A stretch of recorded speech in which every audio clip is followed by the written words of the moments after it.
Institutions हैं जो rating करते हैं, सब एक बात पर सहमत हैं कि आज दुनिया के बड़े देशों की फास्टेस्ट ग्रोइंग इकोनॉमी भारत है।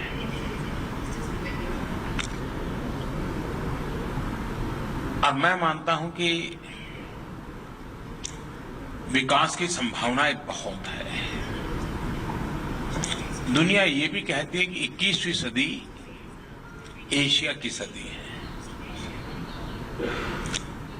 एक तरफ भारत में तेज गति से विकास हो रहा है, दूसरी तरफ दुनिया की नजर एशिया की तरफ है। लेकिन क्या यूएई के बिना एशिया अधूरा है कि नहीं है? और इसलिए हम एशिया का उज्जवल भविष्य देखना चाहते हैं, तो मैं स्पष्ट देख रहा हूं कि यूएई उसकी मुख्य आर्थिक धारा के केंद्र बिंदु में होना चाहिए। भारत की संभावनाएं और यूएई की शक्ति, ये दोनों के जुड़ने से ये जो 21वीं सदी एशिया की सदी है, वो सपना पूरा हो सकता है। और उस अर्थ में मैं समझता हूं कि हमने आगे की हमारी सोच, योजना पर आगे बढ़ना है। यहां कुछ कठिनाइयों के संबंध में मेरे सामने जानकारी आई है। कल भी मेरी विस्तार से कई महानुभावों से बात हुई, उसमें भी कुछ विषय निकले हैं। अब ये जो कठिनाइयां हैं वो मुझे विरासत में मिली है, लेकिन मुझे विरासत में मिली है इसलिए मैं भाग नहीं सकता हूं, क्योंकि मैं जो अच्छाइयां हैं वो तो ले लूं और बुराइयां हैं उसको छोड़ दूं, ऐसा तो कोई दुनिया का नियम नहीं हो सकता है। लेकिन मैं आज आपको इतना विश्वास दिलाता हूं कि सरकार की अपनी अनिर्णायकता के कारण, लेथार्जी के कारण, इनडिसिसिव के कारण, गलत परसेप्शन के कारण जो चीजें रुकी है, उसको मैं सबसे पहले सुलझाने की दिशा में प्रयास करूंगा। कुछ चीजें हैं जो काफी कॉम्प्लिकेटेड हैं, वो कोर्ट कचहरी का मसला बन गया है, उसमें कुछ मेरी भी मजबूरियां रहेगी, उसका सॉल्यूशन कैसे हो। और मैं पहले काम करूंगा, हमारे कॉमर्स मिनिस्टर को यहां भेजूंगा और मैं उनसे आग्रह करूंगा कि वो कंसर्न लोगों से सीधा उनकी बात सुने, उनकी समस्याओं को समझे और उसका रास्ता खोजे। और उस दिशा में बहुत ही निकट मेरा सबसे पहला काम ये होगा, और मैं समझता हूं उससे काफी चीजें सुलझना शुरू हो जाएगा। आप देखते हैं आज भारत में विकास की बहुत संभावना है। एक तो 30 साल के बाद पहली बार भारत में पूर्ण बहुमत वाली सरकार बनी है, और लोकतंत्र में पूर्ण बहुमत वाली सरकार होने से एक निर्णायकता होती है, स्पष्ट विजन के साथ इम्प्लीमेंटेशन के लिए कदम उठाने की सुविधा रहती है, जो इस नई सरकार को प्राप्त हुई है। और उसी के कारण हमने बहुत महत्वपूर्ण निर्णय किए हैं। पहली बार देश में रेलवे इंफ्रास्ट्रक्चर में 100% फॉरेन डायरेक्ट इन्वेस्टमेंट को हमने ओपन अप कर दिया है। डिफेंस मैन्युफैक्चरिंग एक बहुत बड़ा क्षेत्र है, ग्लोबल मार्केट भी है, थर्ड वर्ल्ड कंट्रीज एक बहुत बड़ा मार्केट है। अगर हम मिलकर के डिफेंस मैन्युफैक्चरिंग क्षेत्र में आगे बढ़ते हैं, मैं समझता हूं स्काई द लिमिट। और इसके लिए हमने in general 49% FDI open up कर दिया है, लेकिन हाईटेक इंडस्ट्री अगर है डिफेंस में तो उसमें हम 100% तक जा सकते हैं। ये अपने आप में बहुत बड़ा। हमने इंश्योरेंस क्षेत्र को 49% खोल दिया है। रियल एस्टेट, और मैं मानता हूं कि भारत में infrastructure development and real estate उसकी बहुत संभावना है। एक तो सरकार का अपना एक कार्यक्रम है 2022, जबकि भारत अपनी आजादी के 75 साल मनाएगा, हम 50 मिलियन एफोर्डेबल हाउस बनाना चाहते हैं, लो कॉस्ट। 50 मिलियन हाउस बनाना मतलब भारत के अंदर अनेक छोटे छोटे नए देश बनाना। बहुत सारे दुनिया के देश हैं कि जिसके यहां टोटल 50 मिलियन हाउस नहीं है। इतना बड़ा काम मुझे 7 साल में करना है। और जैसे फैजल ने कहा, नई टेक्नोलॉजी, मैं जरूर आपके यहां आऊंगा, मैं देखूंगा। मैं चाहता हूं हमें टेक्नोलॉजी भी चाहिए, हमें स्पीड के लिए भी चाहिए एंड क्वालिटी कंस्ट्रक्शन के लिए भी चाहिए। और लो कॉस्ट हाउसिंग एक बहुत बड़ा मेरे दिमाग में काम है।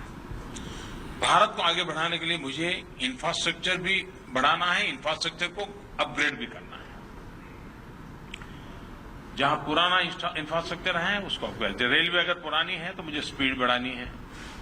रेलवे स्टेशन, मेरे यहां मोर देन 500 रेलवे स्टेशन, जिनको मैं एक प्रकार से बहुत बड़े बिजनेस हब में कन्वर्ट करना चाहता हूं।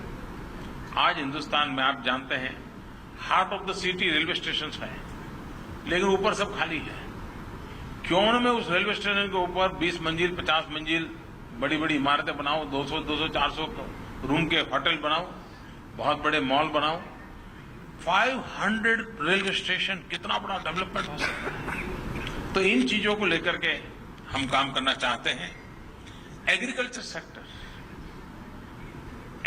सेक्टर में cold storage network, warehousing network, आज भारत में 30% एग्रो प्रोडक्ट रख रखाव की व्यवस्था के अभाव में वेस्ट जाता है। और मैं मानता हूं एग्रो प्रोडक्ट का वेस्ट जाना एक प्रकार का क्राइम है।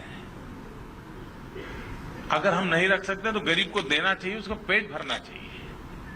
मैं ये 30% को बचाना चाहता हूं। जो मेरे देश की आवश्यकता तो पूरी हो जाती है, लेकिन जो अतिरिक्त होगा दुनिया के गरीब देशों के लिए काम आना चाहिए। मैं वेयर हाउसिंग, कोल्ड स्टोरेज, इसका बड़ा नेटवर्क खड़ा करना चाहता हूं। आपकी बात सही है कि आज ग्लोबलाइजेशन के युग में पोर्ट सेक्टर की बहुत संभावना है और देशों की तुलना में हम काफी पीछे हैं। लेकिन पिछले दिनों हमने काफी गति बढ़ाई है। पब्लिक प्राइवेट पार्टनरशिप मॉडल को हमने प्रमोट किया है। हमने इन दिनों काफी नई पॉलिसी डिसीजन लिए हैं पोर्ट सेक्टर के डेवलपमेंट के लिए, और मैं मानता हूं कि उसका लाभ यूएई तो सबसे ज्यादा ले सकता है, क्योंकि आपका एक्सपीरियंस है और आप वर्ल्ड की लार्जेस्ट कंपनियों के साथ आज आप जुड़े हुए, तो भारत के साथ मिलकर के पोर्ट डेवलपमेंट के साथ साथ मेरे दिमाग में पोर्ट लेड डेवलपमेंट है। और जब मैं पोर्ट लेड डेवलपमेंट कहता हूं तब पोर्ट इंफ्रास्ट्रक्चर, पोर्ट में modern technology, at the same time connectivity with the cold storage, warehousing, port, road, rail and hinterland access, इन सारी चीजों को जोड़ करके मैं पोर्ट लेड डेवलपमेंट के कंसेप्ट को आगे बढ़ाना चाहता हूं। और ह्यूज पोटेंशियल पड़ा हुआ है। भारत ने टूरिज्म को टैप नहीं किया है। आज दुनिया में टूरिज्म $3 ट्रिलियन का बिजनेस है। भारत का कंट्रीब्यूशन बहुत ही कम है। हॉस्पिटैलिटी इंडस्ट्री के लिए भारत में बहुत संभावना है। दुनिया के लिए अजूबा है भारत क्या कर सकता है। मैं इसको आगे बढ़ाना चाहता हूं और मैं समझता हूं कि आप लोगों ने जिस लेवल पे इस काम को बढ़ाया है, आज आप दुनिया को यहां का रेगिस्तान देखने के लिए मजबूर कर सकते हो। ये ताकत आपने दिखाई है। तो भारत के पास तो बहुत कुछ है। थोड़ा आपकी एक्सपर्टाइज हमारे साथ जुड़ जाए तो सारी दुनिया को हम आकर्षित कर सकते हैं। तो टूरिज्म के लिए बहुत संभावना है। तो मैं कहता हूं कि कोई भी क्षेत्र उठा लीजिए, आज भारत संभावनाओं से भरा हुआ है। जैसे आपने कहा solar energy, wind energy, renewable energy, 188 gigawatts, 100 solar energy, 75 wind energy and 13 renewable energy from the waste to wealth. मैं समझता हूं एक बहुत बड़ी अपॉर्चुनिटी है।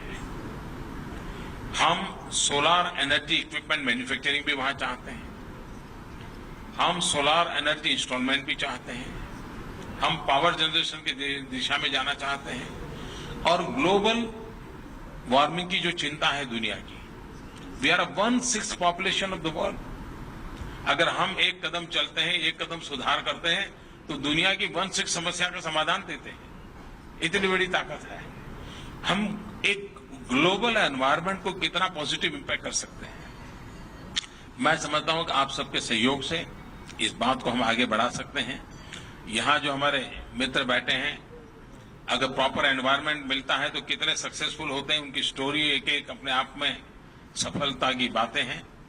मैं चाहूंगा कि आप सब मिल करके, चाहे इस तरफ हो चाहे उस तरफ हो, मैं आपको यहां निमंत्रण देने आया हूं और मैं मानता हूं आज भारत में $1 ट्रिलियन की इमीडिएट इन्वेस्टमेंट की संभावना है। और मैं 1 ट्रिलियन बोलता हूं तो ऐसे नहीं कि मुझे समझ नहीं है इसलिए मैं बोल रहा हूं। मुझे पक्की समझ है कि 1 बिलियन और 1 ट्रिलियन का क्या फर्क होता है। उसके बाद भी मैं जिम्मेवारी से कहता हूं कि $1 ट्रिलियन की संभावना इमीडिएट पड़ी हुई है। और मैं चाहूंगा कि भारत की बहुत डायनेमिक प्रोग्रेसिव पॉलिसीज हैं, एक स्टेबल गवर्नमेंट है, डिसिसिव गवर्नमेंट है और मैं आज आपके घर सामने से आया हूं और मैं देख रहा हूं, मैं कल से जो महसूस कर रहा हूं, मुझे खुद को शर्मिंदगी महसूस हो रही है कि हमने 34 ईयर्स क्यों गंवा दिए। मैं खुद महसूस कर रहा हूं और इसलिए मैं आज उन सभी 34 ईयर की कमी को भी पूरी करके जाना चाहता हूं। तो मैं आप सबका बहुत बहुत आभारी हूं और मैं आपको निमंत्रण देता हूं कि आप आइए भारत और हम सब मिल करके 21वीं सदी एशिया की सदी सच्चे अर्थ में कैसे बने, हम उस आर्थिक विकास की ऊंचाइयों को कैसे ले जाएं ताकि दुनिया के सामान्य व्यक्ति की भलाई में हम काम आए। मेरा आप सबको निमंत्रण है और मैं हिज एक्सेलेंसी मंसूरी जी का आभारी हूं को स्वयं आए और आप सबसे मिलने का मुझे अवसर दिया। बहुत बहुत धन्यवाद। Thank you, ladies and gentlemen.